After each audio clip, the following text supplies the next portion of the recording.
Combustión instantánea.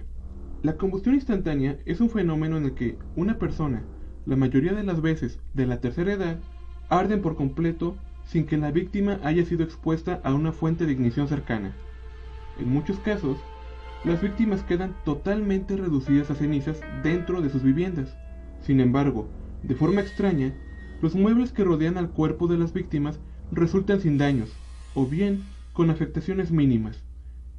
En otros casos, las únicas partes consumidas por el fuego son el torso y la cabeza, dejando las extremidades relativamente intactas. A pesar de las variables, en los casos de combustión interna, hay 6 puntos que parecen no cambiar. 1. El fuego siempre se inicia en el torso de la víctima, con una gran intensidad y de forma repentina. 2. La habitación donde ocurre el fenómeno queda cubierta por un hollín grasiento y de olor desagradable. 3. Las víctimas suelen tener problemas de movilidad en el momento del fenómeno. Puede darse en una persona inválida, con sobrepeso o incapacidad por consumo de alcohol, medicamento o drogas.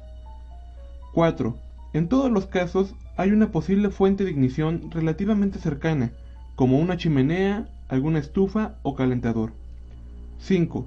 La víctima siempre se encuentra sola cuando sucede el trágico incidente, por lo que, en realidad, nadie está seguro si el fuego es sumamente intenso o bien si fue lento y constante hasta reducir el cuerpo a cenizas.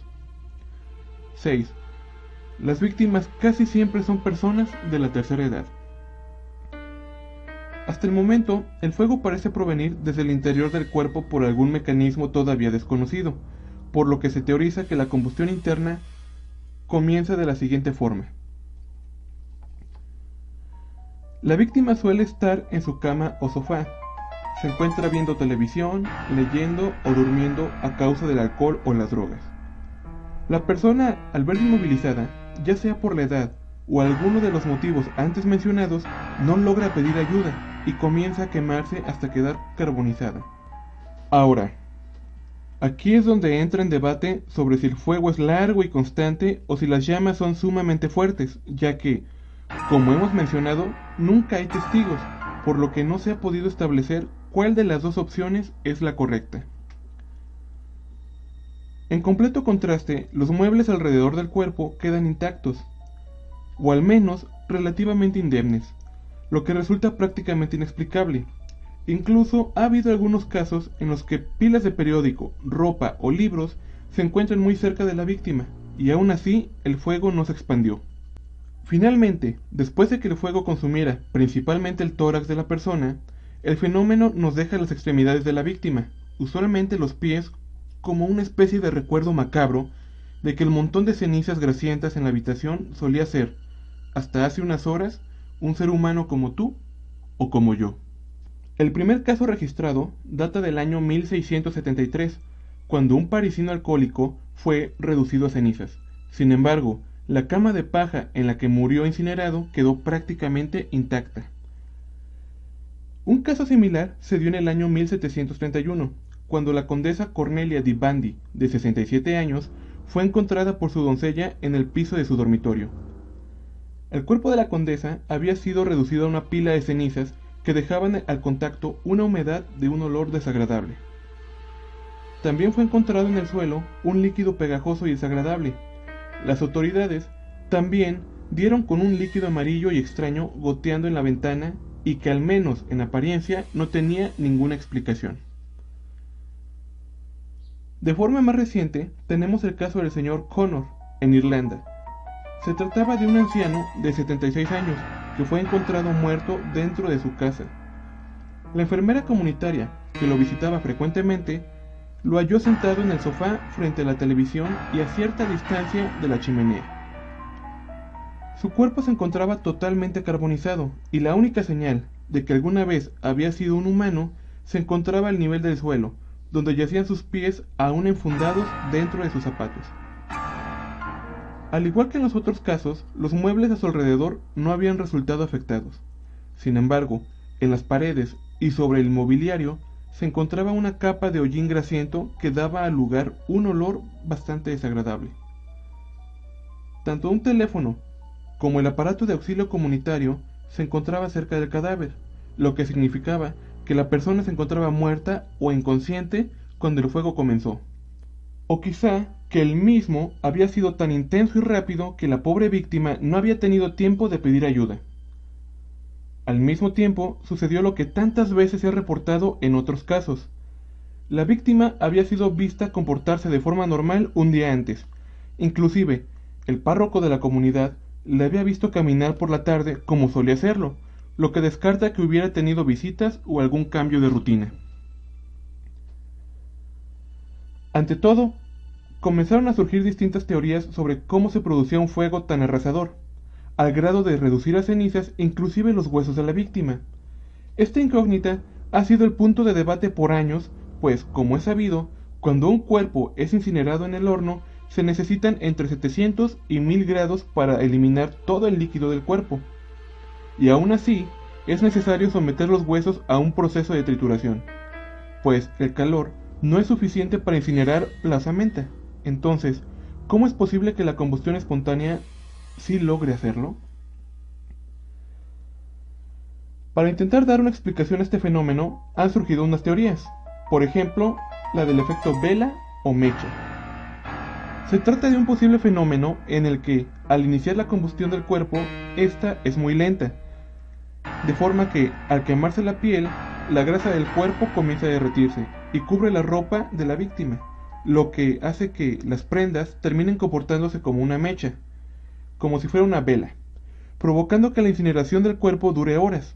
Esta teoría tiene sentido, ya que, según experimentos hechos con cerdos, la incineración es lenta y produce enormes daños en los huesos, provocando que, en muchos casos, estos terminen casi deshechos. Verán, el experimento consistió en lo siguiente. Cubrieron el cuerpo de un cerdo muerto con una manta, a veces de algodón, otras de lana y algunas sintéticas, tratando de simular los distintos tipos de ropa que una persona puede usar. Se colocaba el cuerpo en habitaciones simuladas con todos los muebles normales de una casa, y después se generaba un pequeño punto de ignición, algunas veces unas gotas de gasolina, otras unas brasas.